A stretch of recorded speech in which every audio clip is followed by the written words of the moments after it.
Why you got your hazards on? Something's wrong, man. You don't think it's the turbos, do you? Shit, man, I got no clue.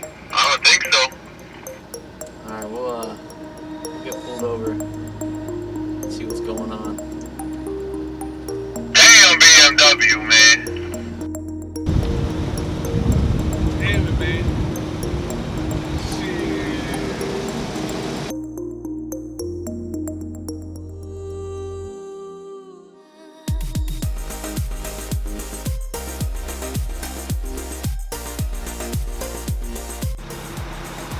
What happened, man? Man, would you believe it? Damn injectors. No. Again. Again? Damn BMW, man.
Man.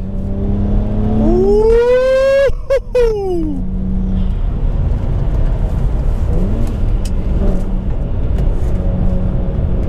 Oh boy, you guessed it.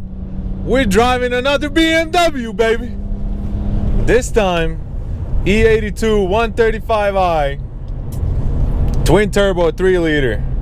This baby makes, well, from factory it makes 300 horsepower, 300 foot-pounds of torque, but we're playing with something a little bit more evil.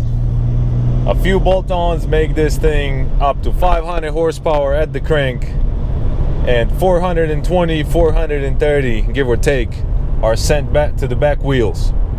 So this little bad boy has some nice modifications which work all together to make this thing as exciting as it is. And one of the main ones is the JB4.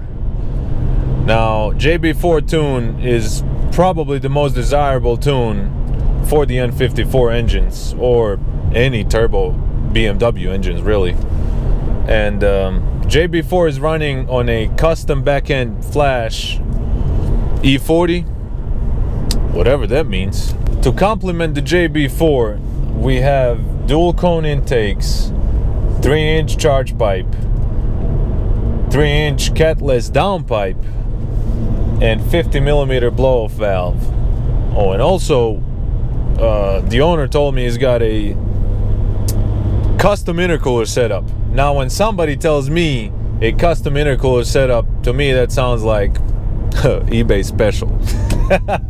Not that against eBay special, but that's what it sounds like. And that all completes the engine modifications or bolt-ons.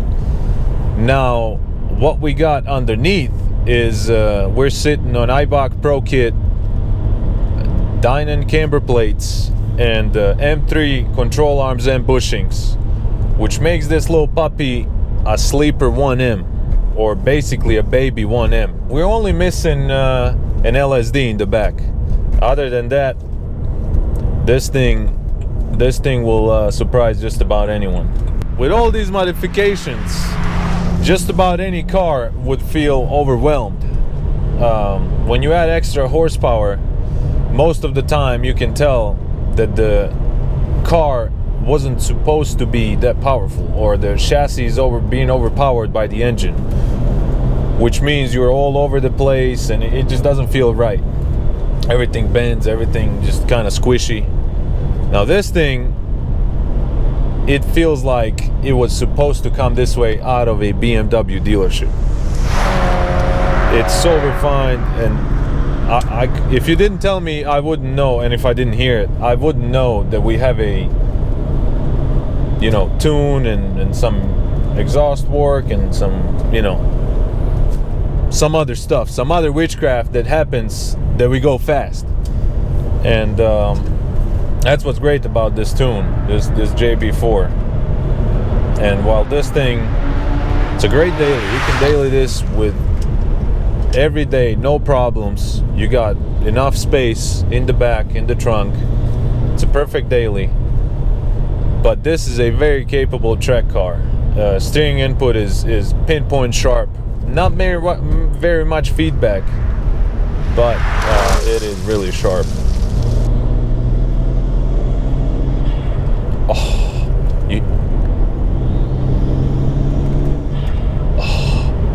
Okay, here we go. Listen.